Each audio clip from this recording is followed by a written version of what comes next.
काम ही है पैसा दो, जो मर्जी हमसे काम करो। लेकिन उन्होंने किसके आगे नाचना? उनका मेरे वो है स्वामी, मेरा मालिक है, उसके आगे तुझे नाचना है।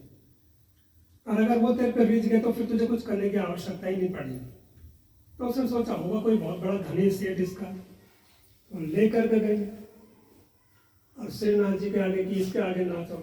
तब उसने श्रीनाथ जी को देखा, तो श्रीनाथ जी को देख के तो वैसे ही मोहित हो गई और इतना नाची कि उसके देह ही छूट गई। अब गोवर्धन में श्रीनाथ जी का मंदिर है, आप लोग गए वहाँ कभी? इतने अद्भुत है वो विग्रह, अगर आप देखेंगे ना नेत्र नहीं हटेंगे। जब आप जाते हैं तो पूंछरी का लोटा आता ना, और आगे थोड़ा सा आगे राइट में जाके श्रीनाथ जी का मंदिर है गोविंद कुंड के पास में। गोविंद में थोड़ा सा आगे कभी दर्शन करिए, नेत्र हटेंगे ना, सुंदर इतना। वहाँ पर तो वो लोग सामने सामने अभिषेक करते हैं, आपको दिखाएंगे अभिषेक करते हैं, नलाएंगे भगवान को, पर्दा नहीं लगाते वो लोग। और वहाँ पर ऐसे नहीं कि छोटी छोटी कटोरे में भोगो बाल्टी या पति रखते भगवान के आगे।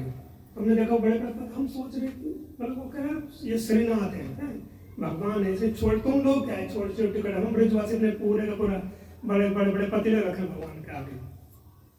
तो इतना सुंदर है भगवान का विग्रह। जैसे दक्षिण भारत में रामानुजाचार्य, उन्होंने देखा कि एक व्यक्ति था, वो एक वैश्य में बहुत आसक्त था। तो वैसे वो रामानुजाचार्य ने बुलाया, तो वो वैश्य न उसके शरीर का भोग करना, उसके केवल देखता था, वो इतनी सुंदर थी। और वो ऐसे तो उसकी तरफ उल्टा गलत पे चल रहा है, यानी कि पीठ नहीं कर रहा, बस उसको देखते रहा। तो रामानुजाचार्य ने बुलवाया उसको। उसने सोचा कि भाई क्या ऐसा मैंने अपराध कर दिया, ये मुझे बुला रहे हैं। तो उन्होंने कहा कि तुम इस वैसे में क्या ऐसा देखते हो? बहुत सुंदर, बस मैं इसको देखता हूँ, मेरे मन में कोई भोग करने की इच्छा नहीं, कुछ केवल देखना, इतना सुंदर है। वो बोले इससे अगर ज़्यादा सुंदर मैं तुझे स्त्री का मतलब दे दूँ तो उनका ऐसा हो ही नहीं सकता, मैं मान ही नहीं सकता कि इतनी सुंदर भी कोई हो सकती है। उन्होंने कहा ठीक है तुम कल आना।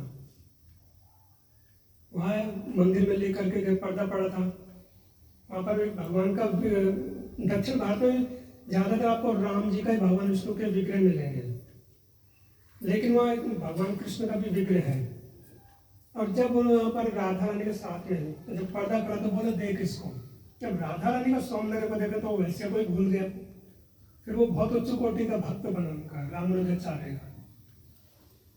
तो ये विग्रह का मतलब क्या है कि जो विग्रह देखना कि इससे हमें भगवान के प्रति प्रेम होगा हमारा। चाहे बाके बिहारी के मंदिर में जाओ, आप राधा वल्लभ जी जाओ, राधा श्याम सुंदर जाओ, ये राधा वल्लभ जी का विग्रह की सेवा भगवान शिव ने करी भी है। भगवान शिव के आराध्य है ये लीला अद्भुत है। ये भगवान शिव